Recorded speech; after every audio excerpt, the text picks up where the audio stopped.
ஏற்படுத்திக்கிட்டு இருக்காரு. தெரியுமா? அவர் படத்தில் இந்த பாடல்கள் கூட அவர் விழிப்புணர்வு ஏற்படுத்துகிறார். பாருங்க, அவருடைய பாடல்கள் எல்லாம் முதல்ல அவருடைய ஒரு 10 வருஷத்துக்கு முன்ன பாத்தீங்கன்னா கட்டி பூடிதான் கண்ணாலா கண்ணபடி கட்டி பூடிடா கட்டி போடுறாடே. எப்படி இளைஞர்களுக்கு ஒரு நல்ல ஒரு கருத்துள்ள ஒரு பாடல், மிகவும் ஒரு கருத்து நிறைந்த ஒரு பாடல்.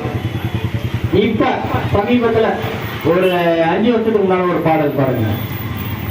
மம்மி வீட்டில் இல்ல, கடவோட யாரும் இல்ல, விளையாடுவோம் மாவுள்ள வில்லாலா. எப்படி பாருங்க, அவர் தலைவர்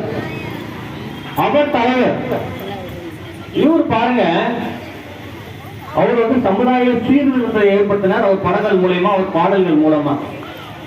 ஆனா இவரு சமுதாய சீர்கேட பண்ணிக்கிட்டு இருக்காரு. புரிஞ்சுக்க, யாருக்கும் நாங்க எதிரி இல்ல, விஜய்க்கு நாங்க எதிரி இல்ல, தலைவனா உருவாகி வாங்கன்னு சொல்றோம். ஒரு நல்ல மக்கள் தலைவனா உருவாகி வாங்கன்னு தான் சொல்றோம்.